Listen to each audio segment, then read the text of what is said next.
climatology is the only topic of our syllabus where I don't ask you to write too many content in registers.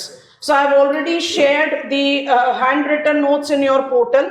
यही advice करेंगे, ऐसा नहीं है कि हम नहीं लिखवाएंगे, डायग्राम भी बनाएंगे, लिखेंगे भी, बट जैसे स्टेटमेंट बाय स्टेटमेंट डिक्टेशन बहुत कम करेंगे ताकि हमारा फोकस अंडरस्टैंडिंग पर है. It is all about understanding and you can have that support of reading from there if you require. Otherwise आपका रजिस्टर भी अपने आप में काफी sufficiently enriched with information रहेगा. Definition: incoming solar radiation. Insolation, point 1, is incoming solar radiation is incoming solar radiation received by Earth's system. Next, it is a small amount of total. It is small amount of total solar radiation near constant in its amount. Near constant को bubble में डाल देना. Near constant in its amount. Bracket में लिख लीजिए. Weak influence of perihelion and ephelion positions. Perihelion and ephelion positions. Next pointer. Distribution of insolation. Distribution को boldly underline करेंगे. Distribution of insolation influenced by multiple factors is of climatological significance. Is of climatological significance. 2 minute के लिए रुक जाओ. Insolation can be considered as element of weather and climate or not. We don't want to fall into that debate. We simply want to understand that incoming solar radiation will be the determiner of air temperature, and air temperature is the fundamental most element of weather and climate. So to reach there, I need to be informed about insolation. Insolation, incoming solar radiation is a near constant. कल भी बताया था, examiner को बिल्कुल feel मत करने देना कि मुझे तो पता ही नहीं है पेरीहीलियन एपीहीलियन के बारे में. नियर कांस्टेंट लिखने का मतलब ही ये है that we do have got the position change between the two celestial bodies. When will become oceanographer, ये बड़ा important हो जाएगा tides के लिए, but in the temperature scenario it's not that important. So we know it, if required we'll write it, give it to examiner, but it is not giving me much change in the received amount of insolation. So amount received is a near constant, but what makes it the foundation of study of weather and climate is that it varies in its distribution. What determines the distribution of insolation? 3 factors. Before you take the list, climatology का एक और rule को याद कर लेना.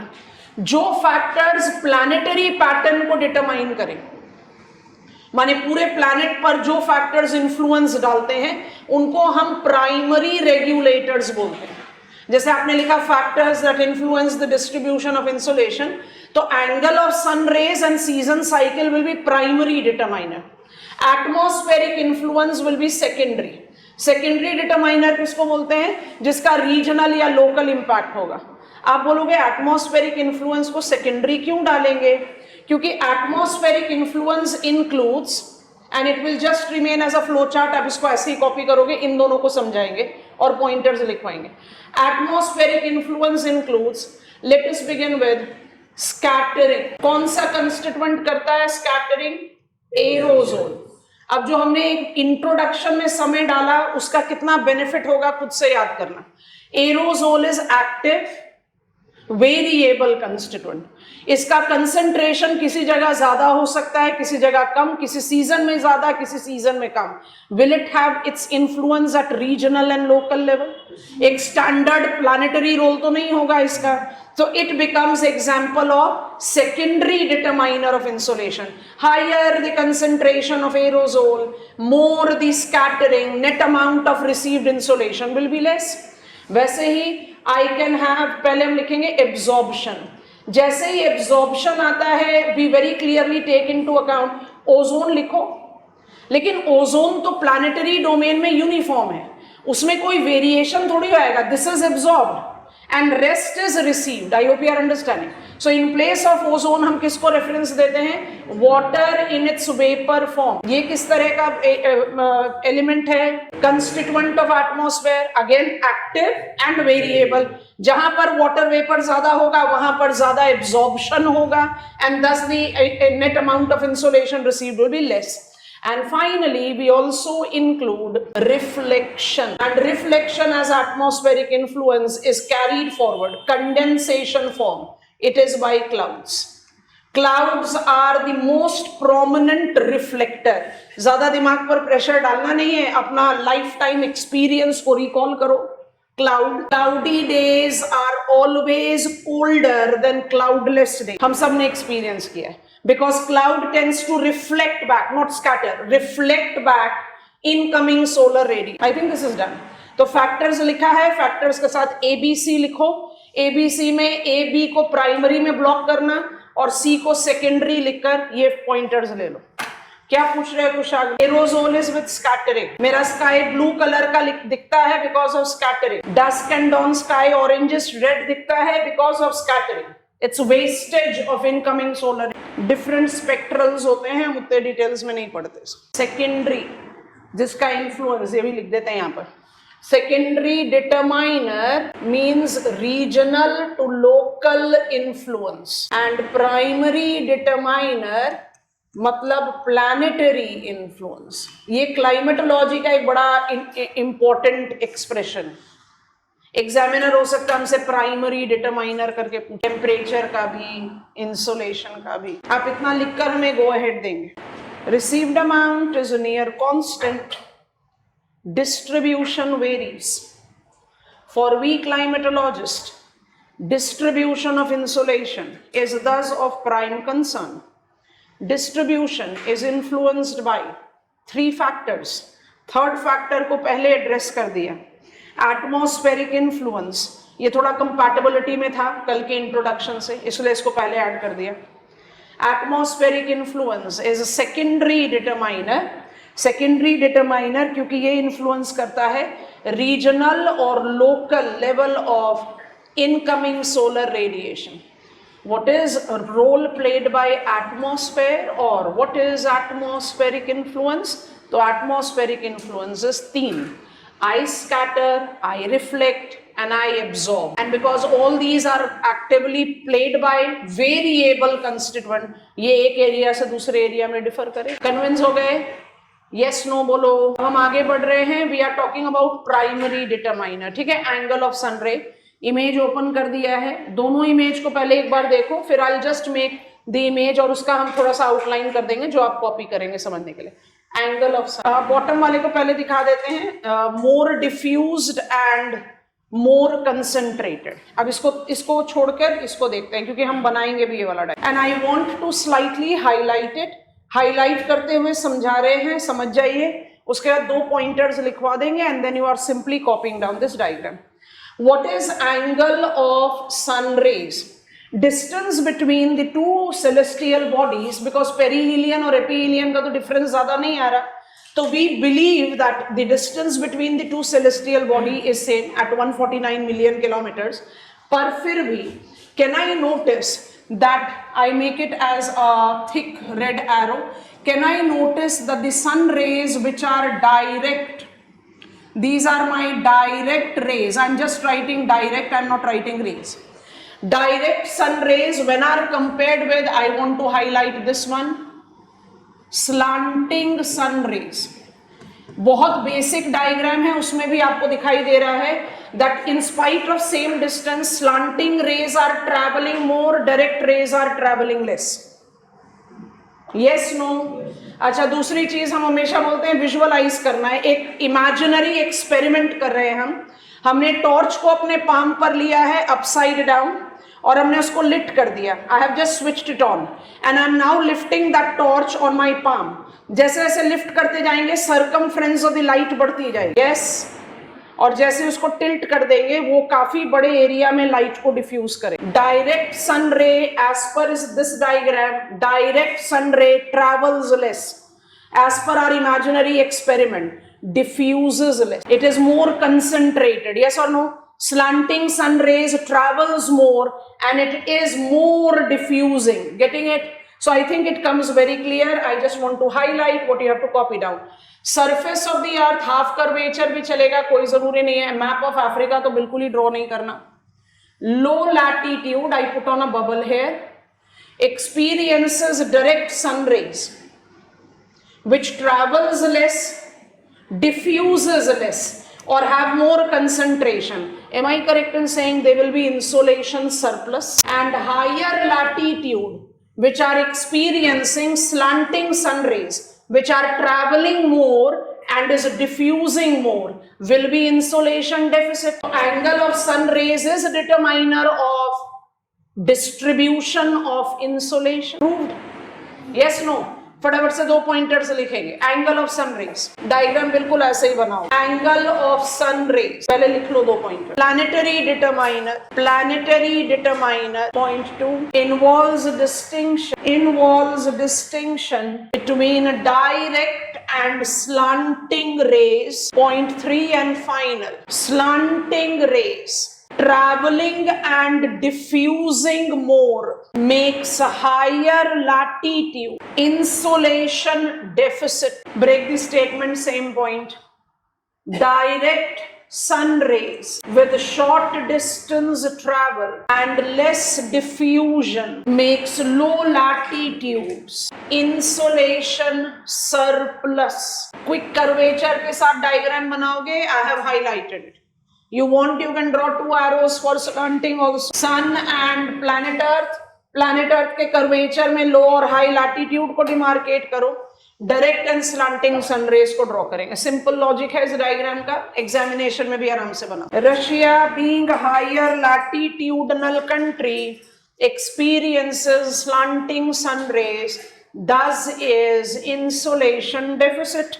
India lower latitudinal country, direct sun ray, thus is insolation surplus. When I talk about season cycle, I give myself pointer 1. आप जानते हैं तो just revise. We are talking about 1, axial inclination of planet Earth. Planet Earth is inclined on its axis 23.5 degrees from axial plane. Highlighted in the figure with the slanting line. This is the axial inclination where I can say I am plotting North Pole and this is my South. So cautiously, because of this axial inclination and revolution of planet Earth around Sun, we are experiencing season cycle, right? Season cycle का demarcation को जज करने के लिए जो ये 4 position base of climatology, ये एक रेगुलर पीरियोडिसिटी में डिमार्केटेड पोजीशन ऑफ अर्थ है. So how do we demarcate them? I am writing it here. I just want to make it slightly thicker. So this is my position of December 21st, January, February, March 21st. So we take some defined periodicity: April, May, June 21st, July, August, September. It's not 21st. The calculated reference comes out to be 23rd. So it is like we are having these regular periodicity of planet Earth. June 21st की position को जज करने की कोशिश करेंगे बहुत ध्यान से. Revolution of planet Earth around Sun and rotation of Earth on its axis are examples of dash. Earth's movement different from Earth movements जिसको आपने tectonic forces में पढ़ा है. Yes. So I spin on my axis, that is called rotation. And I revolve around Sun, that is called revolution. And rotation, revolution, Earth's movement is what we are concerned as climatologists. तो मेरा axial inclination को देखते हैं और जून 21st के position को visualise करने की कोशिश करते हैं. जून 21st के पोजीशन को विजुअलाइज करते हुए पहला पॉइंटर देखेंगे. Northern hemisphere is inclined towards sun. What causes day and night rotation, spinning? तो आप ऐसे विजुअलाइज करो, ये थिकर टिप जो है मेरा नॉर्थ पोल है, 21 जून का पोजीशन है. I have made my planet Earth spin multiple times. North pole की पोजीशन सन से हट नहीं रही. So be cautious. Number 1, northern hemisphere is inclined towards sun. Number 2, from geographical equator to north pole duration of day goes on increasing. It is 24 hours in North Pole. So you can easily take it will be 0 hours at South Pole. Number 3, because I am inclined, I am northern hemisphere, I am inclined towards sun, I am receiving more direct sun rays. And that more direct sun rays is the reason that we technically project thermal equator is north of geographical equator. अब जरा ना magnetism को recall करो. Magnetism में आपने पढ़ा magnetic equator, अब यहाँ आ गया ज्योग्राफिकल इक्वेटर, फिर आ गया थर्मल इक्वेटर. तो कैसे सबको डिफाइन करें? मैग्नेटिक इक्वेटर आप याद कराओ, फिर हम ये दोनों बताते हैं. What is magnetic equator? Imaginary line joining the places where magnetic dip was 0. माने मेरा फ्रीली सस्पेंडेड मैग्नेटिक नीडल बन जाएगा horizontal to the earth's plane. What is geographical equator? Imaginary line dividing my globe into 2 equal parts called northern hemisphere and southern hemisphere. What is thermal equator? अभी अभी angle of sun rays पढ़ा. Lowest latitude तो equator ही हुआ, तो equator पर तो direct sun rays पढ़ना चाहिए. Yes or no? So please try to add on an expression thermal equator. What will be thermal equator? Imaginary line joining the places having direct sun rays. Because June 21st, northern hemisphere is inclined towards sun, direct sun ray is falling north of geographical equator. अब आप इसको किसी भी तरीके से expression दो. Thermal equator is north of geographical equator. Apparent shift of sun towards north, apparent again. Sun is a stationary body. So apparent shift of sun towards north or thermal equator is north of geographical equator. I think it makes sense. Northern hemisphere will be receiving more direct sun rays. अब हमारे पास खाने के लिए एक plate में कुछ defined quantity of rice है. आप में से एक ने ज्यादा खा लिया तो डेफिनेटली दूसरा भूखा रहेगा. Northern hemisphere June 21st will be insolation surplus. Angle of sun rays is more direct and duration of day is lengthier. Yes no? Virtual class. Angle of sun rays is more direct and duration of day is lengthier. I will be receiving more insolation. तो जो received amount of insulation है वो तो constant है. Larger share northern hemisphere ने ले लिया तो सदर्न हेमिस्फीयर तो डेफिसिट हो ही जाएगा. Yes no? So this is what you have to take. अब इसके बाद जितने भी एक्सप्रेशन ऐड करने. June 21st is where northern hemisphere is inclined towards sun. Perfect. Thermal equator is north of geographical equator. Excellent. I am experiencing apparent shift of sun towards north. That is also good. उसका outcome क्या है? Outcome number 1, I'll be receiving more direct sun ray. Duration of day will be lengthier. चलो अपना childhood experience को recall करो. Summers में day time लंबा होता है. अभी आप क्लास में एंटर करते हो उससे पहले अंधेरा हो चुका होता है. Yes or no? Summers means duration of day is lengthier. So I'll be receiving more insolation. Simple logic. So northern hemisphere becomes insolation surplus. So southern hemisphere has to be insolation deficit. Yes. Apply the opposite right here. December 21st. क्या क्या condition हो जाएगी जल्दी जल्दी बताते जाओ. Southern hemisphere is more inclined towards sun. Apparent shift of sun towards south. Thermal equator is south of geographical equator. Duration of day will be lengthier towards south pole.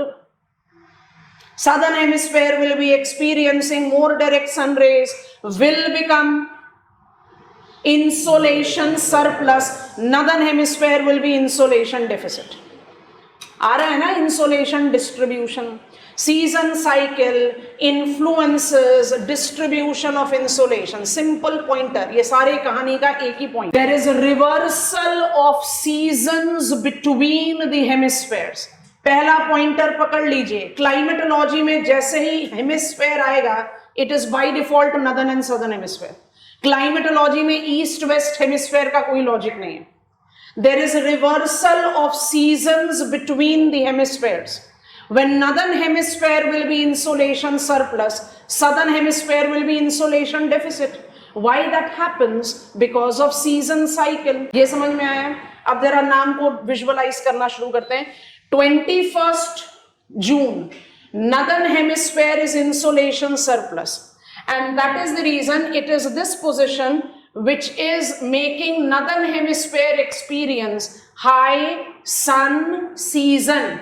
Technical नाम है high sun season, layman's नाम है summers. Because I am experiencing insolation surplus time. Southern hemisphere simultaneously क्या experience कर रहा है? Insolation deficit time. So when it is summers in northern hemisphere, it will be winters in southern hemisphere, because northern hemisphere has more concentration of insolation than southern hemisphere. Yes or no? We call June 21st summer solstice because summers is the season in northern hemisphere. Jump कर जाओ opposite position पर. December 21st is called winter solstice क्योंकि अब summers जो है वो southern hemisphere में है. And northern hemisphere is experiencing winters. Why are we so partial with the northern hemisphere? अगर विजुअलाइज कर सकते हो तो बहुत बढ़िया, नहीं तो मैप ऑफ वर्ल्ड अपने सामने खोल लो. आप लोग जरा वॉल मैप पर देखो. अगर हम इक्वेटर पर ट्रैवल करें और नॉर्दर्न हेमिस्फेयर और सदर्न हेमिस्फेयर को विजुअलाइज करने की कोशिश करें, northern hemisphere is land hemisphere, southern hemisphere is water hemisphere. 82% of southern hemisphere is water and water do not show extremes. अभी बस थोड़ी देर में उसको enlarge करने वाले. Water do not show extreme, माने जितनी भी variations of weather mechanism होने हैं वो नॉर्थ में ही होने. उसका कुछ weaker replica हमें southern hemisphere में जरूर मिलता है, but the dynamics and diversity is more the rule of land hemisphere. So we concentrate on land hemisphere. जब जरूरत हो तो हम water hemisphere पर भी जरूर जाते हैं. So June 21st is summer solstice. Southern hemisphere is experiencing dash season, winters. December 21st is winter solstice. Northern hemisphere is experiencing winters. So southern hemisphere क्या experience करेगा? Summers. ये बात समझ में आ गई है. एक और चीज ध्यान से फिर लिखवा दे रहे हैं पॉइंटर्स. जो मेरा ब्लैक मार्कर है ये मुझे शो कर रहा है north and south geographical pole. Axial inclination चाहिए नहीं तो हम नहीं बिलीव कर रहे. और जो हमारी एप्पल पेंसिल है वो thermal equator. My thumb and finger is geographical equator. बहुत ध्यान से विजुअलाइज करो, डायग्राम को देखो. 21st June thermal equator white is north of geographical equator. My finger. 21st June, axial inclination of planet Earth and its revolution have resulted into maximum apparent shift of sun towards north.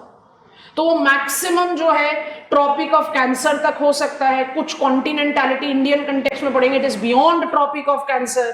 सो वो सारी conditions हम बाद में justify करेंगे. I am right there near Tropic of Cancer. 21st June, apparent position of sun shifts towards south. या axial inclination के बाद जून में प्लैनेट अर्थ रुकेगी थोड़ी, वो रिवॉल्व तो कर ही रही है. So with that revolution please notice thermal equator white. June 21st, apparent shift begins south. July, August, September, overlapping with the finger. Thermal and geographical equator is overlapping. What does that mean? Direct sun rays are falling on geographical equator. And apparent shift of sun towards south continues, and thus it is October, November, December. December 21st. Highest position of apparent position of sun in south, Tropic of Capricorn. From 21st December, apparent shift of sun towards north begins. January, February, March. As good condition as was in September. Geographical and thermal equator overlapping. April, May, June जहां से शुरुआत की थी. ठीक है, इसलिए March 21st spring equinox and 23rd September autumn equinox. Why are they called equinox? अगर मेरा प्लैनेट अर्थ का एक्सियल इंक्लिनेशन नहीं होता तो ज्योग्राफिकल और थर्मल इक्वेटर हमेशा एक होते और पूरे प्लैनेट पर 12 घंटे का दिन और 12 घंटे की रात होती. तो it is equal day and night that I experience during equinoxes. That is the reason March, September are equinoxes. No prize for guessing. Named after the season experienced in northern hemisphere. जून कौन सा season है northern hemisphere के लिए? Summers. दिसंबर कौन सा season है? Winters. अपनी knowledge apply करो, सारी टेक्निकलिटी को साइड में रखो। बचपन से एक्सपीरियंस करते हुए आ रहे हो, समर से विंटर जाते हुए कौन सा सीजन एक्सपीरियंस करते हैं? ऑटम। विंटर से समर जाते हुए कौन सा सीजन एक्सपीरियंस करते हो? स्प्रिंग। जब आप नदर्न हेमिस्फेयर में विंटर से समर जा रहे हो, सदर्न हेमिस्फेयर में आप समर से विंटर जा रहे हो। If I am saying 21st March is spring equinox, it is spring in northern hemisphere, has to be autumn in southern hemisphere, yes or no? virtual class जल्दी जल्दी से go ahead दीजिए। School level वाला पढ़ा रहे हैं, 6th class के बच्चे पढ़ते हैं। अब बहुत ध्यान से जज करेंगे, लिखना सिर्फ 2 पॉइंटर है और बहुत इंपॉर्टेंट है। बहुत अच्छी बात है कि इसके जितना भी इसके ऊपर डस्ट है ना, डस्टिंग कर लो अभी, क्योंकि this is the base of climatology. So when I try to take the season cycle as climatologist, we don't believe in autumn and spring. हम बिलीव करते हैं 2 सीजन में, हाई सन, लो सन। अब हम स्टेटमेंट बता रहे हैं, हम गलत भी हो सकते हैं, तो प्लीज करेक्ट कर देना, ठीक? From March to September northern hemisphere will experience high sun season. Virtual class कुछ आंसर नहीं आया। हाई सन मतलब क्या? हाई टेम्परेचर, माने 6 months of the year northern hemisphere will remain high sun season and the following 6 year, बताओ 6 months, sorry, following 6 months नाम बताओ, कहां से कब से कब तक? September to March northern hemisphere will become insolation deficit, winters. Opposite apply कर दो सदर्न हेमिस्फेयर के लिए, या दूसरी तरीके से लिख ले, मार्च से सितंबर northern hemisphere is high sun, September to March southern hemisphere is high. Before I make you write, are we comfortable season cycle tends to determine distribution of insolation simply because there is a reversal of seasons between the hemispheres? When at the time when one hemisphere will be insolation surplus, other will be insolation deficit. हम 3 statement बता रहे हैं, true false बताओ, हम convince हो जाएंगे कि आपको समझ में आ गया। हम पॉइंटर्स लिखवा रहे हैं, and we are done with insolation. Number 1, India and Russia will be experiencing season cycle together. India and Russia, जल्दी जल्दी आंसर करेंगे वर्चुअल क्लास, हैंड रेस कर दो, T लिख दो, F लिख दो, जो आपको लग रहा है। India and Russia will be experiencing season cycle together. Will experience same season at a given time. True false? Virtual class बाकी बहुत सारों ने नो भी लिखा है। Why? Because both of us are in northern hemisphere, same hemisphere में है, तो दोनों का समर एक साथ होगा, दोनों का विंटर्स एक साथ होगा, yes or no? Statement number 2, India and Australia will always have different season in a given time. ठीक है, मुझे 3 रीजन बताओ तो। मार्च से सितंबर, स्प्रिंग इक्विनॉक्स से ऑटम इक्विनॉक्स, 21st मार्च से 23rd सितंबर, मतलब आप इसके बड़े सारे एक्सप्रेशन लिख सकते हो और अपने आप को कंफ्यूज कर सकते हो। तो हमने बेसिक मिनिमल लिखा, मार्च से सितंबर northern hemisphere is experiencing high sun season, तो automatically because it is having more insolation. What are the reasons that you can cite for it experiencing insolation surplus status? 3 pointer expect कर रहे हैं आप लोग, बता देंगे। Northern hemisphere inclined towards sun, अब इसी को आप कुछ भी दे, apparent shift of sun towards north और thermal equator north of geographical equator, शाबाश। Number 2, more direct sun rays falling in northern hemisphere, excellent. Number 3, duration of day is lengthier, काम खत्म। आप इसी का ऑपोजिट लिख सकते हो for the following 6 months. Comfortable? Have we understood insolation distribution is influenced by angle of sun rays, season cycle and atmospheric influence, where angle of sun rays and season cycle are primary, planetary influence है, और जो atmospheric influence है वो local regional है, इसलिए वो secondary determiner है। Are we comfortable? बढ़े आगे? अच्छा जल्दी से बताना, सोच कर बताना। यहाँ से हमारा सिलेबस जो है ना फॉर्मली शुरू हो रहा है। हमारा सिलेबस शुरू होता है टेम्परेचर से, ना तो एटमॉस्फेयर लिखा हुआ है सिलेबस में और ना इंसोलेशन लिखा हुआ है। थोड़ा सा ध्यान से सोच कर बताना। एटमॉस्फेरिक टेम्परेचर, अभी इंसोलेशन का काम खत्म नहीं हुआ है, एक्चुअली थ्रू आउट क्लाइमेटोलॉजी नहीं खत्म होगा, but will now stop talking about it, क्योंकि हम एक लिंक क्रिएट कर रहे हैं। एटमॉस्फेरिक टेम्परेचर, एयर टेम्परेचर या simply temperature is amount of heat present in atmosphere. Let us begin with troposphere, क्योंकि वेदर लेयर में पढ़ना है। खाली यही एक एलिमेंट है जो मुझे बाकी लेयर्स ऑफ एटमॉस्फेयर में भी ले जा सकता है, तो हम उसको थोड़ी देर बाद ऐड करते हैं। So what is atmospheric temperature? Atmospheric temperature is amount of heat present in atmosphere, troposphere. It is considered to be the most fundamental element of weather and climate. जैसे ही ये बोल दिया मेरे एटमॉस्फेयर का मतलब ट्रोपोस्फेयर ही है, क्योंकि troposphere is only weather layer. ठीक है, यस नो यस। अच्छा, amount of heat present in atmosphere is temperature. What will be the source of temperature? What will be the source of temperature? Insolation. तो क्या believe करें कि insolation की वजह से एटमॉस्फेयर हीट अप हो रहा है and there is the temperature coming. Incoming solar radiation, incoming solar radiation, reflection बहुत गलत एक्सप्रेशन है, रुको।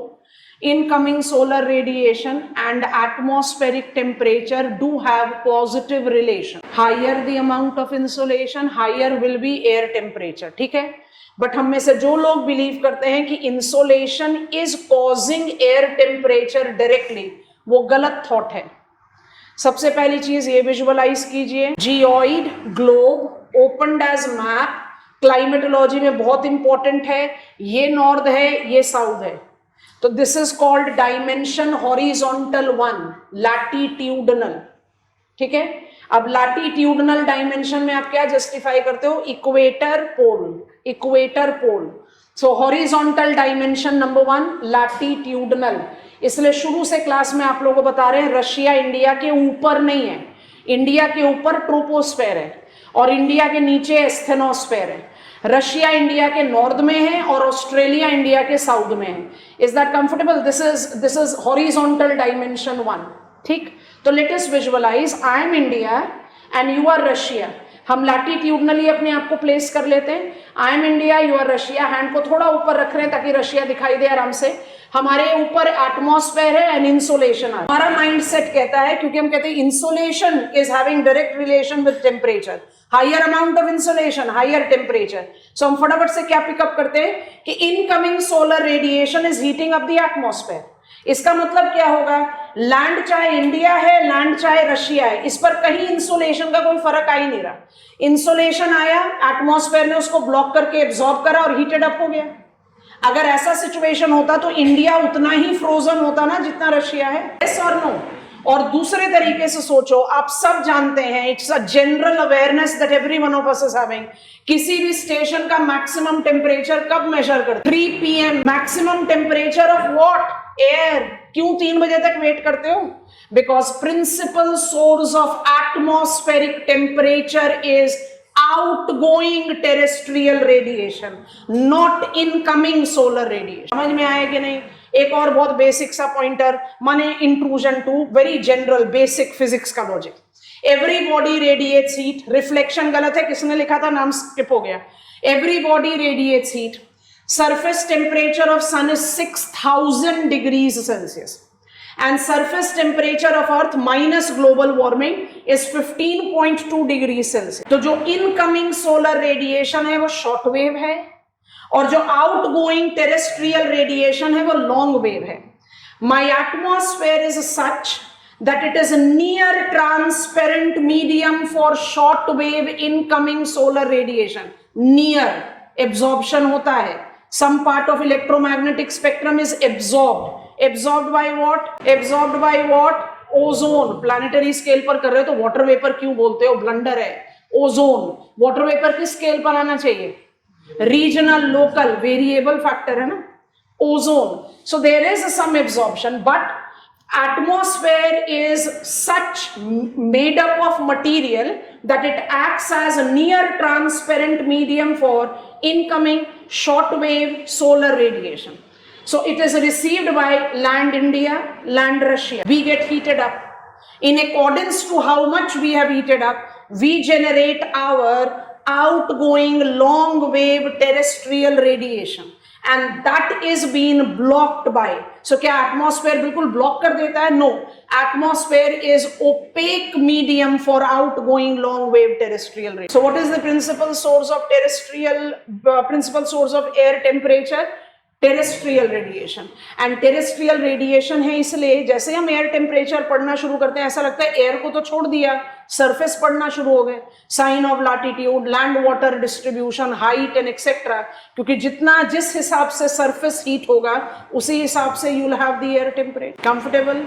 हेडिंग बनाओ, atmospheric temperature. Virtual class sincere request, please cameras on करके रहिए सब लोग। एटमॉस्फेरिक टेम्परेचर, 2 पॉइंट का डेफिनेशन लिखते हैं फिर आगे बढ़ते हैं। Fundamental element of weather and climate, fundamental element of weather and climate, बढ़े आगे, primary determiner and secondary determiner. अब हम लिखते समय जरूरत पड़ेगी तो पॉइंटर जरूर डिक्टेट करा देंगे, आप सब लोग जरा ध्यान से समझो। अब ये लिस्ट आपके सामने, I don't want to mess up with the same page, हम अलग पेज ऐड करें। So I want to begin with our factor A, हमने लिखा sine of latitude. Sine of latitude के लिए हम जल्दी से अपना जियोइड बना रहे हैं। This is my planet earth, this is my geographical equator. अच्छा, 23.5 डिग्रीज, 66.5 डिग्रीज भी रेफर में लिया जाता है, but we want to take it up with all general, एकदम जो मैक्रो पर्सपेक्टिव में है। तो tropic of cancer, tropic of capricorn, arctic and antarctic circle नहीं लेकर हम low latitude, mid and high latitude divide करना चाहते हैं। तो latitudes are imaginary lines that are drawn at angular distance from equator, and because they are circles so automatically 360 degrees cover करना है, तो आप हर हेमिस्फेयर में 90 डिग्रीज ही लैटिट्यूड ड्रॉ कर पाते हैं। तो 0 to 90 degrees north and 0 to 90 degrees south. तो उसी पॉइंट पर हम कैसे डिमार्केट कर दें, 30 डिग्रीज नॉर्थ एंड साउथ, तो ये हो गया मेरा लो लैटिट्यूड, समझ में आया। 60 डिग्रीज नॉर्थ एंड साउथ, तो ये मेरा हो गया mid latitude. So it gives me a very general kind of demarcation. And then 90 degrees north and south, that is 60 degrees to 90 degrees north and south, ये मेरा हो गया हाई लैटिट्यूड। ठीक, अच्छा, जो प्रीवियस पॉइंट लिया उसको विजुअलाइज करने के लिए डायरेक्ट सन रे, कंपैरेटिवली स्लांटिंग सन रे एंड एब्सोल्यूट स्लांटिंग सन रे। सन भी बनी गया तो बना देते हैं, समझ में आ गया। आप ध्यान से सोचेंगे और सुनेंगे।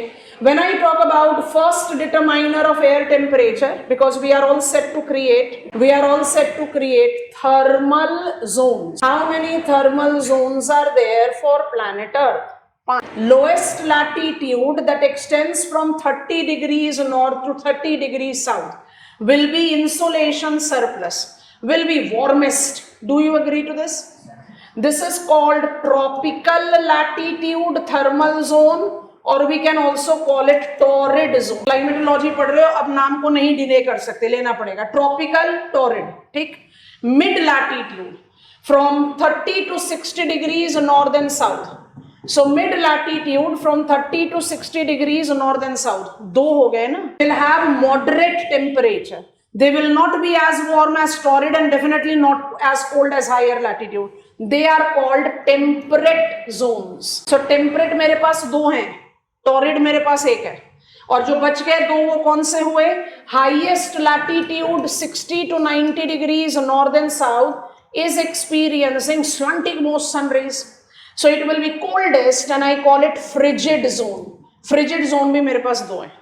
So how many thermal zones are there? We have got 5 thermal zones, 1 torrid, 2 temperate, 2 frigid. समझ में आया? With increase in sign of latitude, 0 degrees to 90 degrees. With increase in sign of latitude, atmospheric temperature decreases and it is very well depicted by thermal zones. Sign of latitude का role हो गया, इसका association है angle of sun raise. मेरे एक question का answer दो, फिर ये वाला डायग्राम। हमने इंसुलेशन के लिए पढ़ा, और खबरदार जो किसी ने भी डिसअपॉइंट करा, और अब हम पढ़ रहे हैं टेम्परेचर। डायग्राम पहले बना दिया। इंसुलेशन पढ़ते समय कहा इट इज एंगल ऑफ सन रे डिटरमाइंस इंसुलेशन, और अब हम पढ़ रहे हैं एयर टेम्परेचर, और हम कह रहे हैं sine of latitude is determiner of air temperature pattern. Insulation pattern को angle of sun rays determine कर रहा है, और टेम्परेचर को साइन ऑफ लैटिट्यूड, ऐसे ही लिखा है ना। क्या हम इनको चेंज कर दें? कर सकते हैं। यस नो आंसर चाहिए। Principal source of air temperature is outgoing terrestrial radiation, तो सरफेस से रेगुलेट होना चाहिए ना, तो साइन ऑफ लैटिट्यूड होना चाहिए, एंगल ऑफ सन रेज नहीं होना चाहिए। आई डू अग्री, दोनों रिलेट तो कर ही रहे हैं. Why I am torrid zone, because I am receiving more insolation. Why I am frigid zone, because I am receiving less insolation. तो वो रिलेशन तो हम कहीं से भी ब्रीच नहीं कर रहे. But what is the principal source of air temperature? Outgoing long wave terrestrial radiation. तो आप एंगल ऑफ सन रेज को टेम्परेचर के साथ नहीं रिलेट कर सकते. आप उसको किसके साथ रिलेट करोगे? Insolation. Have you got it class? Yes, no? ये बहुत छोटी चीजें हैं बट ये बहुत ज्यादा इंपॉर्टेंट है. So first factor, the sign of latitude as determiner of air temperature. 2 pointer लिखो, फिर ये डायग्राम कॉपी कर लेना. साइन ऑफ लैटिट्यूड, पहला पॉइंट जरूर लिखवा देते हैं. Primary determiner. Primary determiner. With increase in sign of latitude, with increase in sign of latitude, atmospheric temperature demarcated as thermal zones. हम इसके आगे कुछ नहीं लिखवाना चाह रहे, डायग्राम आप कॉपी करेंगे. Why with increase in sign of latitude air temperature decreases? Because in received amount of insolation decreases. Why that decreases? Because angle of sun rays becomes slant. Now what I advise all of you to do is have a look on this map. आप सब बहुत आराम से agree करोगे. आपको temperate, frigid and tropical zone तो दिख ही रहा है. I just want to take black colour और थोड़ा सा हाईलाइट कर देते हैं. टेम्परेट जोन में मुझे ज्यादा स्कोप दिखाई दे रहा है, तो let me just highlight temperate zone. ये प्रोजेक्शंस का डिफरेंस होता है ना, जिसमें कई बड़ा कई छोटा दिखता है. अब आप बस नोटिस करो, टेम्परेट जोन में मेरे पास लैंड भी है, मेरे पास वाटर भी है, और मेरे पास लैंड भी है, और आगे बढ़ेंगे तो फिर से वाटर आगे. Which is the dimension in which thermal zone is एकदम perfectly done? Latitudinal. With increase in sign of latitude, temperature decreases. ठीक है, इस डायमेंशन में कोई गड़बड़ नहीं है. फैक्टर नंबर 1 एकदम परफेक्ट. किस डायमेंशन में? Latitudinal. But in a given sign of latitude, I have selected temperate zone in northern hemisphere. In a given sign of latitude, I find unequal distribution of land and water as a rule of planet Earth. And land and water cannot give us same temperature. Mumbai versus Delhi. क्या difference है? Mumbai is maritime, Delhi is continental. उसका क्या मतलब है? Mumbai is moderate, Delhi is extreme. क्यों हम extreme है? क्योंकि land shows extreme. Continentality generates that extreme reference and maritime is more equitable. तो आप ध्यान से सोचो, अगर आप इस पूरे ब्लॉक में, I just remove what I have done, अगर हम एक सेलेक्ट करें, हमारा सैंपल नेम्स रहेगा इंडिया. मार्कर को थिन करें. India and sample names. India and Arabian Sea are in same sign of latitude. आसान नेम ले रहे हैं. साइबेरिया, हम इस लैटिट्यूड पर जा रहे हैं, temperate. Siberia and sea of coast यहां लिख दे रहे हैं. याद आ रहा है? कुछ याद आता भी है कि नहीं? ये कौन से आइलैंड्स हैं? Kuril islands, Kamchatka peninsula, Raikoke active volcano, Klyuchevskaya active volcano. कमाल करते हो. अच्छा, Siberia and sea of coast एक साइन ऑफ लैटिट्यूड पर, इंडिया और अरेबियन सी एक साइन ऑफ लैटिट्यूड पर. काम आसान करते हैं, पूरा वर्ल्ड को नहीं लेते. अब इस मैप को देखकर पहला पॉइंट डिमार्केट करेंगे. अगर हम जियोइड पर थर्मल जोन बनाकर उसको ओपन कर दें तो किस डायमेंशन पर वो डायग्राम एकदम 100% वैलिड है? लैटिट्यूड. किस डायमेंशन पर हमें उसको क्वेश्चन मार्क देना पड़ेगा? Longitude. Why? Because this map is very clearly showing you maximum of surface of the earth is unequal distribution of land and water. ये समझ में आया? अब समझो, land always shows extreme and water maintains. अब question तो आता है ना, why water maintains? तो चलो समझना शुरू करते हैं. I am land, you are my neighboring water. I am India, you are Arabian Sea. हम दोनों एक ही साइन ऑफ लैटिट्यूड में हैं, तो angle of sun rays same पड़ेगा. तो मतलब हम सेम थर्मल जोन में हैं. Yes all of us? Okay. Same angle of sun rays, same thermal zone. I land India, heated up, कहानी खत्म. आप Arabian sea. sun rays can penetrate to some depth. In spite of the fact that we are receiving same angle of sun rays, आप थोड़े से ज्यादा colder रहोगे हमसे, because you are translucent. Point 1. Point 2. I have got heated up because I am land, task done. हटा दो. आप water, mobile, आप रिसीव कर रहे हो और आप उसको मिक्स कर सकते हैं because of your mobility, and that is the reason you will have lower temperature than me. And number 3, lab sitting factor, specific heat of water is higher. मतलब मुझे अगर वाटर का टेम्परेचर 1 डिग्री सेल्सियस बढ़ाना है compared to land, I require more heat. तीनों को combine कर दो। Water maintains its temperature, land shows extreme thus। पहला पॉइंट हम यही लिखेंगे, in a given sign of latitude, land water do not give us same temperature। तो मतलब अगर मुझे ये टॉरेड जोन और ये टेम्परेट जोन बिलीव करना है तो आई बिलीव कि मेरा surface of earth homogeneous relief है। दूसरा पंच लाइन पकड़ो, पहला बताया क्लाइमेटोलॉजी में जब भी हेमिस्फेयर होगा नॉर्थ और साउथ होगा, और क्लाइमेटोलॉजी में जब भी रिलीफ होगा वो first order relief, until and unless it is specified कि आपको माउंटेन पढ़ना है। समझ में आ रहा है? तो हम होमोजेनस रिलीफ बिलीव करें तो हम ये बना सकते हैं। What does that mean? इधर बिलीव करो कि पूरा अर्थ वाटर है या बिलीव करो पूरा अर्थ लैंड है, वो तो अनरियल है। हम कौन सा डायमेंशन पढ़ रहे हैं पहले बताओ। हम सेकंड फैक्टर के साथ कौन सा डायमेंशन पढ़ रहे हैं बताओ। लैंड वाटर डिस्ट्रीब्यूशन के साथ कौन सा डायमेंशन पढ़ रहे हैं ये बताओ। लॉन्जिट्यूडनल। साइन ऑफ लैटिट्यूड में हमने लैटिट्यूडनल पढ़ लिया।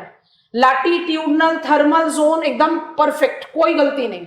प्रॉब्लम है एक गिवन लैटिट्यूड में अनइक्वल लैंड एंड वाटर है। ये समझ में आ गया है? पहले इतना लिखो, अब ये डायग्राम बंद करें, हम पॉइंटर्स बोर्ड पर बनाते जाएंगे। और हमारे sample names India, Arabian sea of coast and Siberia. चलिए factor number 2, unequal distribution land and water. अब हम आपकी मदद से धीरे धीरे समझते हुए एक टेबल बनाएंगे। स्टेप नंबर 2 ले रहे हैं लैंड वाटर अनइक्वल डिस्ट्रीब्यूशन के लिए। इसको आप बस समझ कर टेबल की तरह ही कॉपी करोगे, हम पॉइंटर्स नहीं लिखवाते इसके लिए। अब हम आ रहे हैं स्टेप नंबर 2 में। मुझे ये समझ में आ गया कि in a given sign of latitude, land water cannot give me same temperature. This variation in the temperature of land and water in a given sign of latitude is called temperature anomaly. How will I define temperature anomaly then? Anomaly आप काफी लंबे समय से पढ़ते आ रहे हो, geomorphology में काफी एग्जाम्पल्स आए थे। Anomaly माने deviation from normal or deviation from what you believe to be applicable to a given location. So I write that also in bracket. It is deviation or it is variation from normal. Normal that you believe to be applicable to a given sign of latitude. ठीक है? Anomaly के 2 dimensions हम demarcate करते हैं। एक को बोलते हैं पॉजिटिव टेम्परेचर एनोमली और एक को बोलते हैं नेगेटिव टेम्परेचर एनोमली। अभी सबका पेन बिल्कुल डाउन रहेगा, प्लीज समझिए, और उसके बाद ये टेबल आप खुद बनाएंगे। अगर आपको लगता है अटक रहे हो तो आपके सामने बना ही हुआ है, फिर आप कॉपी कर लेना, पर पहले समझो। What will be the meaning of positive temperature anomaly? अगर मेरा temperature is higher than normal, भाई हर गिवन साइन ऑफ लैटिट्यूड में आपने एक थर्मल जोन प्लेस किया ना। टॉरिड जोन माने हाई टेम्परेचर, torrid zone में I am land or I am water, I am having temperature more than the latitudinal normal. So which anomaly I am having? Positive. And what will be the meaning of negative anomaly then? I have got temperature less than, I am writing lower than, क्योंकि ऊपर लिख दिया है ना deviation from normal temperature. अब हमें अपने understanding को थोड़ा सा सिंपल रखना है, तो हम क्या कर रहे हैं, टेबल बना रहे हैं। टेबल में मेरे पास 2 रिलीफ है, you all are aware of it. अब ये 2 रिलीफ को बस एक सिंप्लिसिटी मेंटेन करने के लिए क्या कर रहे हैं, लैटिट्यूड को 2 ही पार्ट में डिवाइड कर रहे हैं। थोड़ी सी जगह बढ़ाने के लिए इस लाइन को दोबारा से ड्रॉ करते हैं। लैटिट्यूड को हम सिर्फ 2 पार्ट में डिवाइड कर रहे हैं। We are not taking mid latitude into consideration, ठीक है? मतलब I am just taking low latitude, I am writing LL, and high latitude. मतलब low latitude 0 degrees to 45 degrees north and south. Mid latitude को mix कर दिया, और high latitude मदद करो, क्या लिखें, प्रॉपरली लिख देते हैं because you have to copy it down. जल्दी बताओ। 45 degrees to 90 degrees north and south. So I am writing it here. Latitude का वैल्यू क्लियरली लिख दिया तो आपको पता ही चल गया that we are talking about lower latitude and higher latitude. 45 degrees to 90 degrees north and south both the hemisphere. अब हमारी मदद कर दो। लैटिट्यूड लो है, टेम्परेचर हाई होना चाहिए कि लो होना चाहिए, हाई होना चाहिए। हर लैटिट्यूड में लैंड एंड वाटर है, टेम्परेचर लैटिट्यूड में होना चाहिए हाई। लैंड पर क्या होगा, हायर देन नॉर्मल होगा कि लोअर देन नॉर्मल होगा, हायर देन नॉर्मल। इसका मतलब लोअर लैटिट्यूड में positive temperature anomaly will be applicable to land, neighbouring water will be comparatively colder. तो लिख दे नेगेटिव एनोमली वाटर में, यस नो बोलो, यस। सैंपल नेम्स को डाल देते हैं अभी कलर चेंज करके। अब हायर लैटिट्यूड में पहुंचिए, higher latitude relates to lower temperature. तो अगर टेम्परेचर लो होगा तो लैंड को एक्सट्रीम शो करना है, वो हो जाएगा फ्रोजन। लैंड पर कौन सा एनोमली पे प्लेस करना चाहिए, शाबाश। हाई लैटिट्यूड में land will have negative temperature anomaly and neighboring water will be comparatively warmer, so that will go with positive temperature anomaly. कुछ बात समझ में आ रही है? I change the color and write down my sample names. I am comparing India with Arabian Sea and I am comparing Sea of Okhotsk with Siberia. ठीक है, 2 minute का रुको, डीप ब्रेथ लो। हम में से कितने बच्चे ऐसे हैं जो ये समझ रहे हैं कि इस टेबल के हिसाब से Arabian sea negative temperature anomaly, sea of coast positive temperature anomaly, Arabian sea is colder than sea of coast. कितने लोग ये समझ रहे हो? हैंड रेस करना है, यस नो बोलो आप लोग। तो आप में से कोई ऐसा कंक्लूड कर रहा है? नो। वर्चुअल क्लास कोई कर रहा है? नो, शाबाश, इंटेलिजेंट क्लास। क्योंकि हम पहले फैक्टर को तो ऑलरेडी स्टडी करके यहां पहुंचे हैं। Come on, I am making one statement. India and Arabian Sea will be warmer than Siberia and Sea of Coast. Why? They are in lower latitude. तो वो तो हम कर ही चुके, हम उसके बारे में बात ही नहीं कर रहे हैं। हम किसके बारे में बात कर रहे हैं? इंडिया अरेबियन सी का सेम टेम्परेचर रहेगा ना, सी ऑफ कोस्ट और साइबेरिया का सेम टेम्परेचर रहेगा? नहीं। समझ में आया कि नहीं? यहां तक क्लियर हुआ?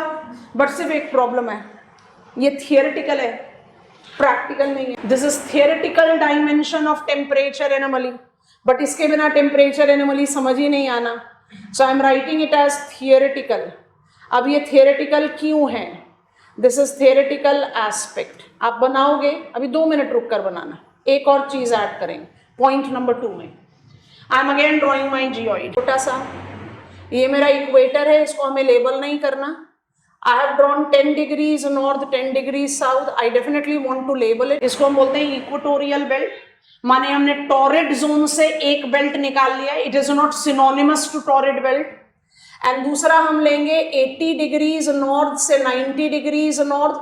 कौन से बेल्ट से निकाला? Frigid. and we will call it polar zone. So polar zone or equatorial zone are not synonymous to torrid and frigid zone. I'm just shading them and I'm labeling them with their names right here. So I call it polar zone. So we have 2 of them, so we can use plural, polar zone, and this is my equatorial zone. ठीक है, अब 2 minute का समय देंगे and then you will copy this down. Barring the exception of equatorial belt 10 degrees north 10 degrees south and polar region 80 to 90 degrees north and south, rest entire planet experience season cycle. We are learning determiner number 2 of air temperature.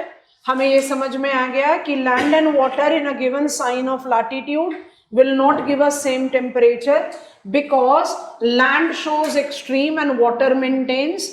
To study this difference of temperature between land and water in a given sign of latitude, we use the term temperature anomaly. I have understood the temperature anomaly by default will be regulated by sign of latitude, but more practically by prevailing season. India summers में positive anomaly होगा, winters में negative हो जाएगा. Siberia summers में positive होगा, India के मुकाबले में नहीं, बट सी ऑफ कोस्ट के मुकाबले में, क्योंकि anomaly is not study of latitude, anomaly is study of longitudinal dimension. समझ में आया कि नहीं?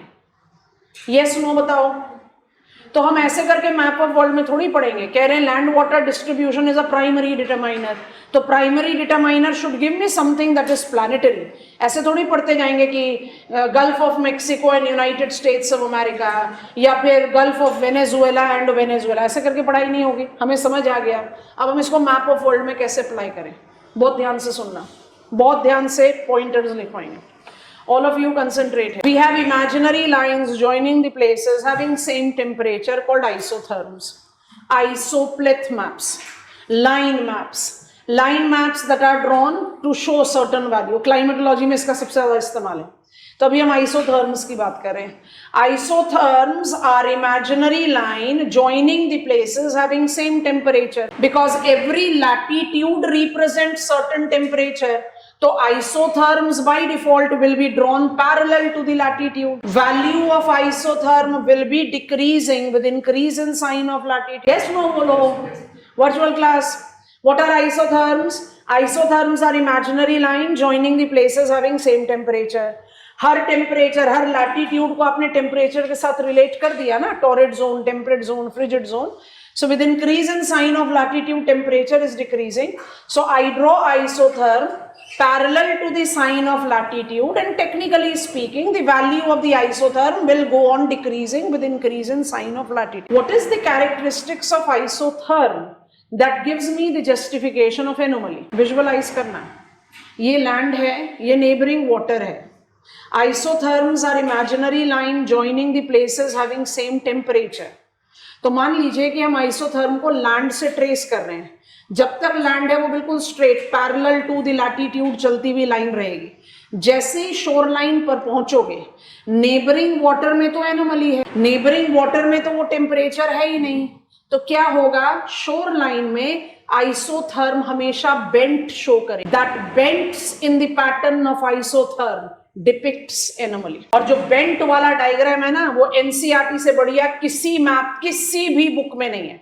तो आप सबने आज अपनी एनसीईआरटी खोलनी है, वही पर्पलिश ब्लू वाली टेम्परेचर वाला चैप्टर ओपन करना है. जनवरी मैप एंड जुलाई मैप आइसोथर्म. बस अपने दिमाग में एक बात रखना, सीजनल रिवर्सल. जनवरी में northern hemisphere is winter, southern hemisphere will be summers. Why it is so important? ध्यान से सुने, ध्यान से सुने. बेंट समझ में आ गया. अगर लैंड वाटर पर सेम टेम्परेचर रहता तो आइसोथर्म सीधी सीधी चलती.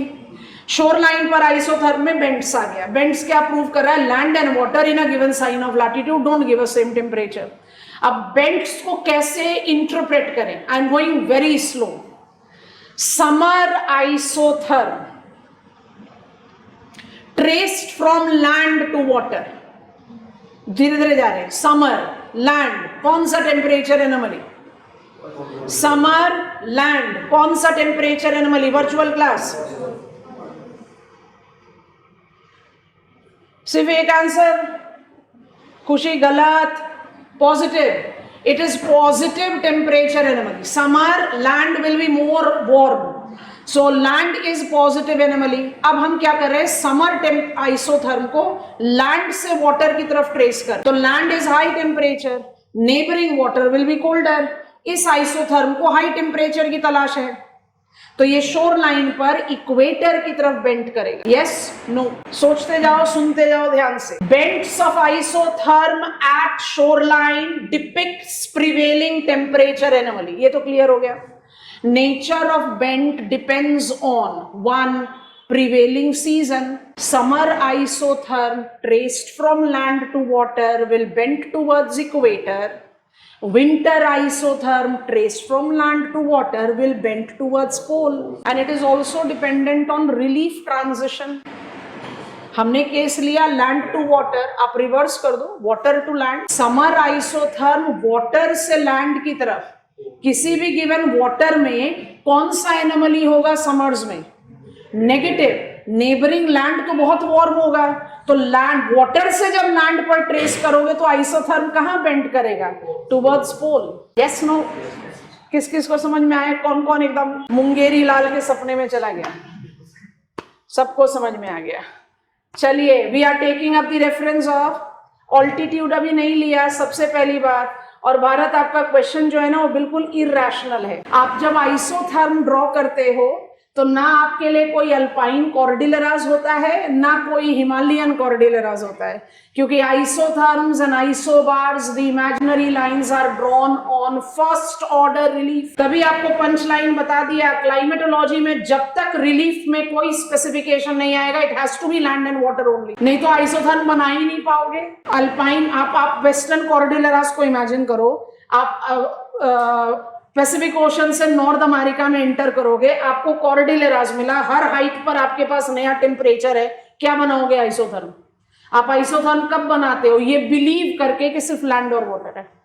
तो आइसोथर्म का कहीं कोई माउंटेन से लेना देना ही नहीं है, क्वेश्चन ही गलत है। और वैसे भी हम अभी माउंटेन पे पहुंचे नहीं है, 5th पॉइंट पर पहुंचेंगे, अभी हम 2nd पॉइंट पर है।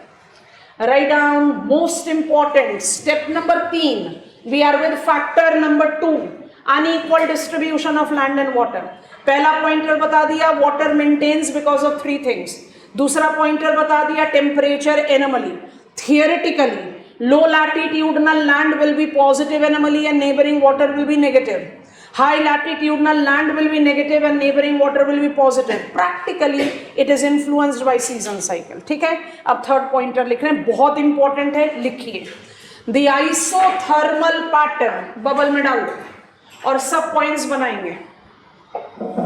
The isothermal pattern बबल में डालिए, डैश डालिए, सब पॉइंट्स बनाइए।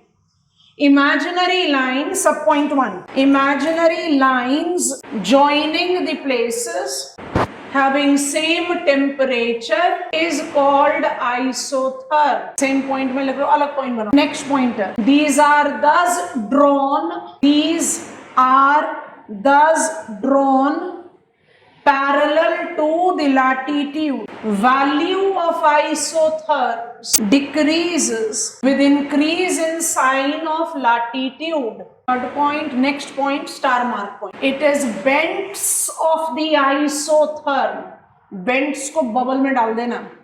It is bends of the isotherms at shoreline that projects temperature anomaly. Nature of bend, Yogita अब रिपीट हो रहा है, ध्यान से लिखना। Nature of bend being determined by prevailing season underline and relief transition underline. एक एग्जाम्पल लिखवा दे रहे हैं ताकि रिवीजन में आसानी हो। एग्जाम्पल लिख लो, और कभी भी इसको नॉर्थ साउथ मत लिखना, क्योंकि जो नदर्न हेमिस्फीयर के लिए साउथ होगा वो सदर्न हेमिस्फीयर के लिए नॉर्थ हो जाएगा। तो इक्वेटर और pole is the best thing to write, right. Example, पहले सीजन लिखा है फिर रिलीफ ट्रांजिशन लिखा है, ठीक है। तो एग्जाम्पल लिख रहे हैं, समर आइसोथर्म, विजुअलाइज करते हुए लिखना, summer isotherm traced from land to water tends to bend towards equator, whereas winter isotherm traced from land to water will bend towards pole, है ना। नॉर्थ साउथ लिखेंगे तो गड़बड़ हो जाएगा ना। Equator and pole is better thing for us to do because I can apply it to both the. समझ में आया? समझ में आ गया तो डन, समझ में नहीं आया तो हमेशा परेशानी क्रिएट करेगा, क्योंकि ये चीजें याद करने वाली नहीं है, ये चीजें समझने वाली है। It's all about visualising. Kajal, जब आप समर टेम्परेचर की बात करते हो लैंड पर, तो कौन सा टेम्परेचर होगा लैंड पर? लैंड पर हाई टेम्परेचर होगा ना, और नेबरिंग वाटर में कौन सा टेम्परेचर होगा? लो होगा। तो अगर आप लैंड से हाई टेम्परेचर आइसोथर्म को कंटिन्यूअसली ड्रॉ करने की कोशिश करोगे तो वाटर में आपको वो मैचिंग हाई टेम्परेचर कहाँ मिलेगा? वाटर के लोअर लैटिट्यूड में मिलेगा। इसलिए आपका बेंट समर आइसोथर्म का लैंड से वाटर इक्वेटर की तरफ होगा, विंटर आइसोथर्म लैंड से वाटर पोल की तरफ होगा, क्योंकि लैंड पर विंटर सीजन में कौन सा एनोमली होगा? विंटर में लैंड पर कौन सा एनोमली होता है? नेगेटिव। नेबरिंग वाटर में कौन सा होता है? पॉजिटिव। इसका मतलब आप लो टेम्परेचर आइसोथर्म की कंटिन्यूटी बनाना चाह रहे हो तो वाटर में आपको हायर लैटिट्यूड की तरफ बेंड करना पड़ेगा। Sign of latitude done. Thermal zones, land water distribution done. Number 1, water maintains because of 3 things. Number 2, I have understood what is meant by temperature anomaly. And number 3, I have understood that it is isothermal patterns, that is the bends of the isotherm at the shoreline that depicts the prevailing temperature. Which dimension? Factor number 1 is 100% correct. Latitudinal. Which dimension I need to add? Temperature anomaly to make it comfortable. तो हो गया ना planetary। अब हम ले रहे हैं factor number 3 और 4 एक साथ। पहले समझो, उसके बाद 2 लाइन लिखवा देंगे, ध्यान से सुनना। चलो पेज ऐड कर रहे हैं यहाँ पर। अब हम क्या कर रहे हैं? स्टैंडर्ड पर व्यू ले रहे हैं, इसलिए रिमाइंडर दे दिया sign of latitude and land water distribution का। तो हम क्या, this is my most consistent example. माने सारे साल भर इस पर ये इफेक्टिविटी रहती है, इसलिए इसी एग्जाम्पल के पॉइंट से समझा रहे हैं। जैसे जैसे आगे बढ़ेंगे लोकल विंड, एयर मासेस, बहुत सारे और एग्जाम्पल्स हमारे पास आ जाएंगे। I want to rope in oceanic currents and prevailing wind, ठीक। तो उसको जज करने के लिए क्या करते हैं, I want to pick up a random important land mass for us, और इस लैंड मास को हम ट्रेस कर रहे हैं 30 डिग्रीज से 60 डिग्रीज लैटिट्यूड के बीच में। तो आप सबसे पहले मुझे रिमाइंड कराओ, हम कौन से थर्मल जोन में हैं? टेम्परेट, मतलब पहला फैक्टर कांस्टेंट है, हम टेम्परेट जोन में हैं। अच्छा, ये हमारा यूरेशिया है। I am taking the continuous land mass of Eurasia, तो फैक्टर नंबर 2 भी हमने कांस्टेंट कर दिया, it's only land. It is at a given sign of latitude that is temperate and it is only land, ये Eurasia है। तो अगर first 2 factor के कंसिडरेशन में देखें तो इस पूरे बेल्ट में टेम्परेचर सेम होना चाहिए। क्या टेम्परेचर डिफरेंस दिखाई देता है? ध्यान से देखते जाओ। The Western European plain, in spite of being at the same sign of latitude as Manchurian plain, दोनों आ चुके हैं आपके स्टडी में, दोनों एक ही साइन ऑफ लैटिट्यूड में हैं, दोनों लैंड हैं। Western European plain is much warmer than Manchurian plain. Why the western European plain is more warm? This is much more colder. तो हमारा डिटरमाइनर हमें डिसाइड करना है, तो उसके लिए आपको पहले ही मेंटली तैयार कर दिया, random sequence of oceanic current आते जाएंगे, बस हम उनको एज इट इज पकड़ते जाते हैं। Because Western European plain is in influence of warm oceanic current जिसका नाम है नॉर्थ अटलांटिक ड्रिफ्ट। अब मुझे नहीं पता ये क्यों वार्म है, वो हम बाद में समझेंगे, बट वार्म ओशियानिक करंट है तो ठीक है भाई, कोई बात नहीं। Warm oceanic current coastal area को ही तो इन्फ्लुएंस करेगा। What is so big deal about this oceanic current? Big deal है जियोमॉर्फोलॉजी से ऐड करने के लिए। याद करो, पूरा का पूरा यूरोप प्लेन है। माउंटेन्स अगर दिखाई देते हैं तो साउथ में दिखाई देते हैं, जिनको हम अल्पाइन कॉर्डिलरास बोलते हैं। अगर अल्पाइन कॉर्डिलरास ऐसे नहीं होकर ऐसे होते तो शायद ये इतना dominant area of temperature difference नहीं होता। अल्पाइन कॉर्डिलरास साउथ में बड़े हैप्पीली एडजस्टेड है, और उस वजह से क्या हो रहा है, मार्कर का कलर चेंज करेंगे ताकि बहुत आराम से दिखाई दे। I have onshore winds, इसका नाम है ऑन शोर वेस्टर्लीज। अब वेस्टर्लीज तो नेक्स्ट लेग में ही आपके क्लैरिटी पॉइंट पर आ जाएगी, क्योंकि प्लैनेटरी विंड्स तो हमें बात करनी है विद क्लाइमेटोलॉजी। करंट नहीं आएगा, ओशियानिक करंट नहीं आएगा। ऑन शोर westerlies is capable of transporting this equatable conditions of the warm North Atlantic drift almost in entire Europe, क्योंकि कोई ओरोग्राफिक बैरियर है ही नहीं और ऑन शोर wind is through out the year. इसलिए जो अब आजकल के टाइम में आप देख रहे हो पिछले 2-3 सालों से, and it is to be believed, सुनने में बड़ा अजीब लगता है, मॉडर्न अर्बन इंफ्रास्ट्रक्चर की जेनेसिस जो है वो यूरोप से है, और यूरोप के किसी भी मेगा सिटी में कोई एयर कंडीशन स्टैब्लिशमेंट नहीं है, क्योंकि Europe is known for equitable climate, मरी टाइम क्लाइमेट पार एक्सेलेंट। और जब आज की डेट में आप बात करते हो टेम्परेचर 40 डिग्रीज, सारे टूरिस्ट डेस्टिनेशन और लेक में लोग जंप मार रहे हैं क्योंकि उनके पास तो एयर कंडीशन का स्टैब्लिशमेंट भी नहीं है। That is all because of change of the climate. Heat wave condition, cold wave condition, drought, flood, जो सब चीजें आप यूरोप में देख रहे हैं, दैट इज ऑल एबनॉर्मल, क्योंकि Europe is excellent example of maritime equitable climate. Why? Oceanic current influence carried on throughout the landmass by westerlies, और मंचूरिया में ये नहीं है। तो क्या डिटरमाइनर हो गया एयर टेम्परेचर का? Oceanic current, prevailing wind, perennial case है, इसलिए ये हमारा केस है to justify factor number C. और फैक्टर नंबर डी हमारा क्या है? क्लाउड।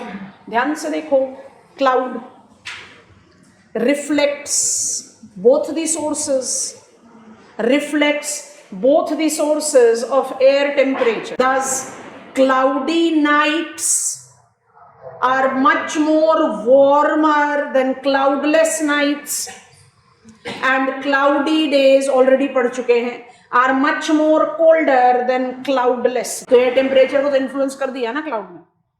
लिखो जल्दी जल्दी से, Factor number C, oceanic currents with prevailing winds manipulates air temperature at regional to local levels. Altitude पढ़ रहे हैं और vertical pattern. So altitude as per our list and we are also learning vertical pattern.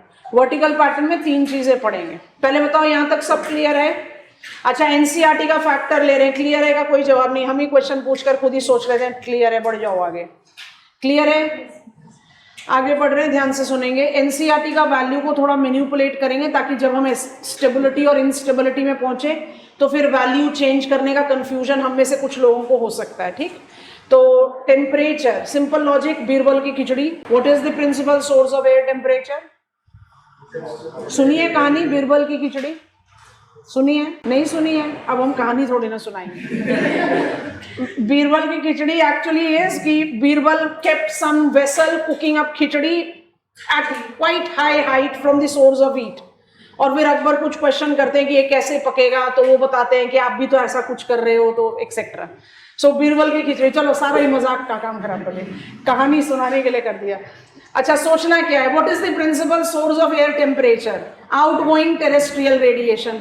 सो बड़ा logical सा point है. जैसे जैसे आप ट्रोपोस्फेयर में अपनी हाइट बढ़ाते जा रहे हो, आप सोर्स से दूर होते जा रहे हो, तो एयर टेम्परेचर को तो कम होना ही है.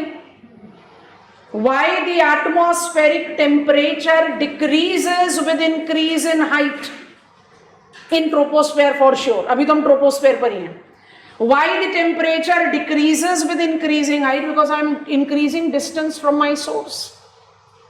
What is the rate of decrease of temperature with increasing height? NCERT 1 degree Celsius per 165 meters of ascent. हम इसको ऐसे नहीं लिखेंगे, हम लिखेंगे 6.5 degrees Celsius per kilometer of ascent, ताकि जब स्टेबिलिटी इंस्टेबिलिटी पढ़ने के लिए जाए तो हमारे लिए कंफ्यूजन ना हो. तो हम इसको ऐसे ही पढ़ते हैं, हमने बस मैनिपुलेट कर दिया यूनिट ऑफ मेजरमेंट. दोबारा से बोल रहे हैं.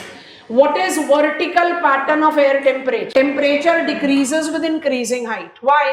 ये मेरा पॉइंट 1 है. Why? Because I M increasing distance from the source. What is the rate at which it decreases? Normally it decreases at the rate of 6.5 degrees Celsius per kilometer, and that is the reason it is called normal lapse rate. Lapse rate पर vertical pattern complete नहीं होता.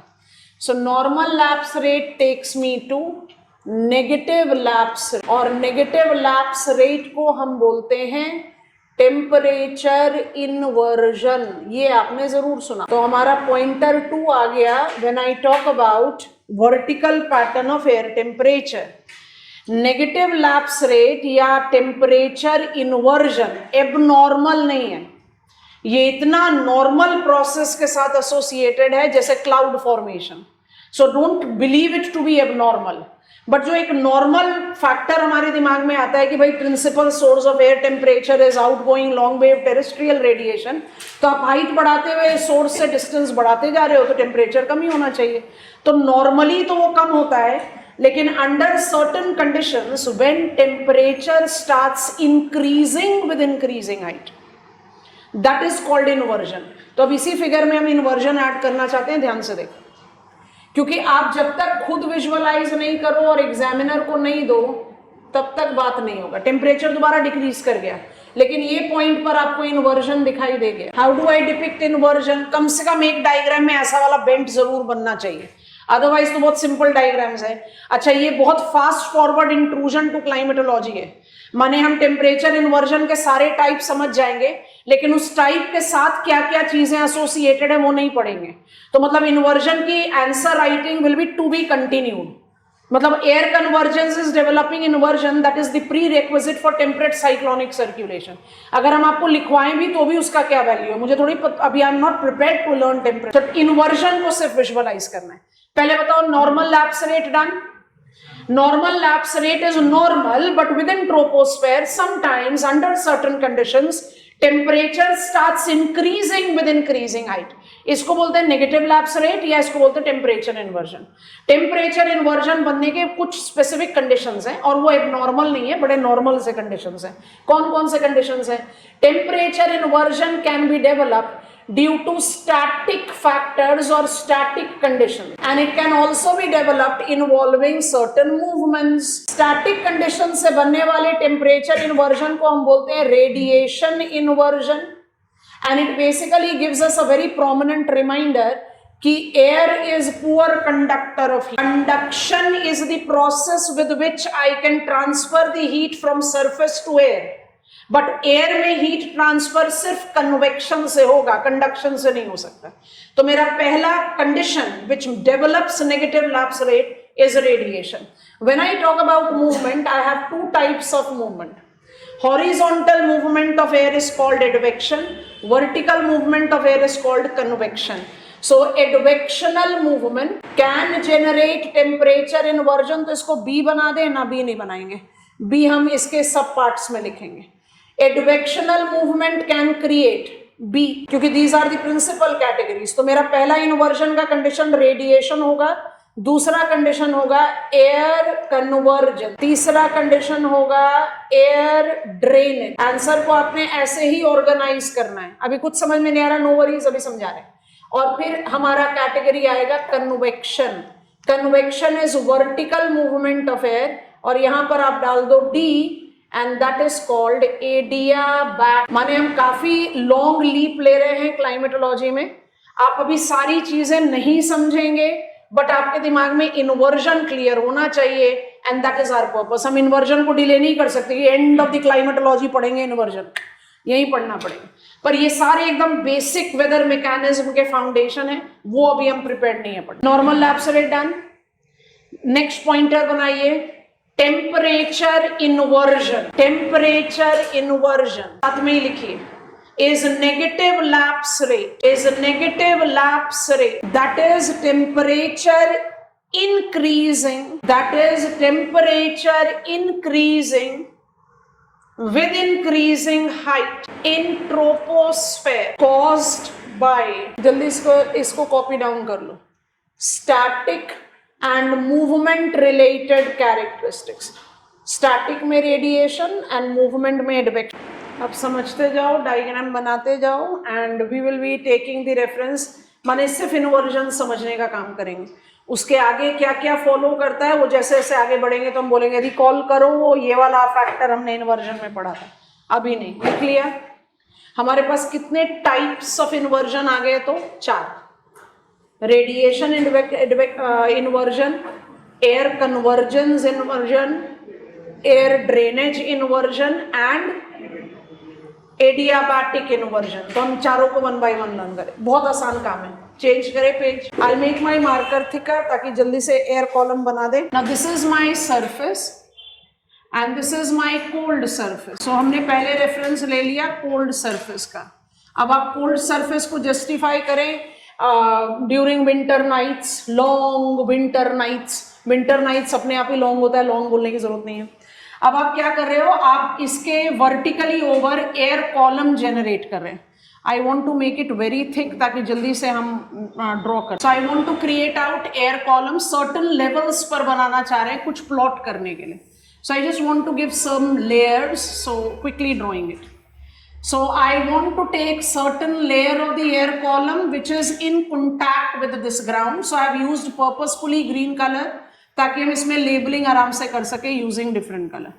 अब air column remaining in contact with the cold surface is subjected to, I am back to my thin marker, process of conduction have made this air column cool down. Cooled air column will be generating subsiding convection. Yes or no? Cold air column क्या करेगा? Dense होकर subside तो करेगा. Cold air column dense होकर subside तो करेगा. Air is poor conductor of heat. Air column in contact with cold ground. Contact तो ये radiation ही तो हुआ. Have become cold. Cold माने dense हो गया. Dense हो गया मतलब vertical descending, subsiding convection generate करेगा. अगर वो सबसाइडिंग कन्वेक्शन जनरेट कर रहा है and air is poor conductor of heat, तो ये जो कोल्ड कंडीशन है वो अपर लेयर तक थोड़ी ट्रांसफर हो पाए. तो अपर लेयर तो कंपैरेटिवली वार्मर ही रह जाएगा ना. यस और नो? बन गया इन्वर्जन? बना कि नहीं? यही कंडीशन है जो क्रिएट करता है फॉग, यही कंडीशन है जो क्रिएट करता है ड्यू, फ्रॉस्ट ड्यूरिंग विंटर्स। अभी हम प्रिपेयर्ड ही नहीं है उसको पढ़ने के लिए, बट मेरे दिमाग में इन्वर्जन आ गया। अब ब्लैक कलर को चेंज करके इन्वर्जन का बेंट बना देते हैं, मेरे ख्याल से सब विजुअलाइज कर पाओगे। With increasing height temperature decreasing, then to increase to decrease again. बन गया ना इन्वर्जन। कौन सा इन्वर्जन है ये हमारा? रेडिएशन किसके साथ एसोसिएट करते हो? Contact cooling. कॉन्टैक्ट कूलिंग कौन से सीजन में ज्यादा इफेक्टिव होती है? विंटर्स। मेरे ख्याल से यहां तक आप लोगों को समझ में आ गया। अब इसका इंप्लीकेशन क्या क्या होता है वेदर मैकेनिज्म में, अभी हम उसको पढ़ने के लिए तैयार नहीं है। आपको इन्वर्जन विजुअलाइज हो गया, कॉपी डाउन कर लो as it is. Radiation static, कोई मूवमेंट इन्वॉल्व नहीं। Between land and air is conduction, heat transfer within air will be only convection. Cold air in contact with ground becomes dense, generates subsiding convection. तो उसके ऊपर जो air है वहां पर वो हीट ट्रांसफर कर नहीं पाता, वो उसके मुकाबले में वार्म होता है, and thus we develop temperature inversion. बहुत कॉमन कंडीशन है विंटर सीजन में। ठीक हो गया? अब दूसरा कंडीशन जज करते हैं। यहां पर मूवमेंट इन्वॉल्व है। Horizontal movement of air is called advection. Last case for today, इसके आगे नहीं बढ़ेंगे, यहां तक डन हो गया। Temperature inversion is not abnormal, but normally temperature has to decrease with increasing height because the principal source of, इसी page पे बना देते हैं, because principal source of air temperature is outgoing long wave terrestrial radiation। तो आप distance बढ़ाओगे तो temperature को कम होना ही चाहिए। अब हम मूवमेंट के साथ रिलेट कर रहे हैं, तो हमारा फैक्टर नंबर बी कंसिडर कर रहे हैं। Now this is my northern hemisphere. थोड़ा डायमेंशन को जज करने की कोशिश करना। ये मेरा 90 डिग्रीज नॉर्थ है, ये मेरा 60 डिग्रीज नॉर्थ है, और ये मेरा 30 डिग्रीज नॉर्थ है। आपको समझ में आ गया हमने कैसे बनाया? नॉर्दर्न हेमिस्फेयर मतलब एक बहुत इंपॉर्टेंट और कंसिस्टेंट केस। इस लैटिट्यूडनल डायमेंशन में आपको क्या विजुअलाइज करना है? That at near 60th parallel both north and south, we are taking northern hemisphere, air coming from 90 degrees. तो 90 डिग्रीज वाले एयर को एकदम कनेक्टिव एरो से बनाया। विंड, इस विंड का क्या टेम्परेचर होना चाहिए? 90 डिग्री से आ रही है तो कोल्ड ही होना चाहिए। हमें नहीं मालूम विंड का नाम, नेक्स्ट लेग में आ जाएगा, अभी नहीं मालूम। This is cold wind and the wind which is coming from 30 degrees. अब सोच कर देखो, ये वार्म है कंपेयर टू कोल्ड, बट ये इतनी वार्म नहीं है कि अपने आप राइज करे।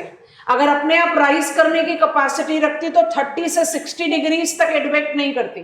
30 से 60 डिग्रीज मतलब जम्मू कश्मीर से कन्याकुमारी, 30 डिग्रीज लैटिट्यूड ट्रैवल कर रहे हो आप, तो इसका मतलब आप वार्म तो हैं बट इतने वार्म नहीं है कि अपने आप राइज करें।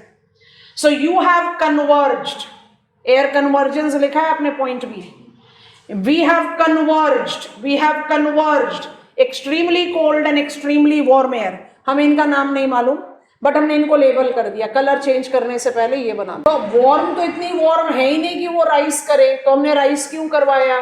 Contrasting air column when converges they don't mix that readily and tends to develop zone of discontinuity between them, that is called front. Front पूरा पढ़ना है, एयर मासेस फ्रंटोजेनेसिस। फ्रंट का मतलब क्या? हम दोनों इतने कंट्रास्टिंग एयर कॉलम हैं, अगर कम कंट्रास्ट होता तो फटाफट मिक्स कर जाते। इतने कंट्रास्टिंग एयर कॉलम है कि we don't mix and create the zone. ये 3 डायमेंशनल जोन है, डायग्रामेटिकली तो हम इसको सिंगल लाइन में ही बना देते हैं। We develop front. अब इस फ्रंट के सपोर्ट में ये warm which is lighter than cold will start marching over cold. आपने इन्वर्जन बना दिया, warm over cold, frontal inversion बोलते हैं इसको। It is prerequisite for temperate cyclonic circulation. Inversion समझ में आया? बाकी और कुछ नहीं। हमें नहीं मालूम कौन सा कोल्ड एयर, हमें नहीं मालूम कौन सा वार्म एयर, हमें फ्रंट का नाम भी नहीं मालूम, इसको पोलर फ्रंट बोलते हैं। I am writing it, copy it down. Point B, diagram copy करके साथ में फैक्टर लिख लो। Air convergence with frontal inversion. हमारे लिस्ट के हिसाब से ये बी पॉइंटर है और हमारे लिस्ट के हिसाब से ये ए।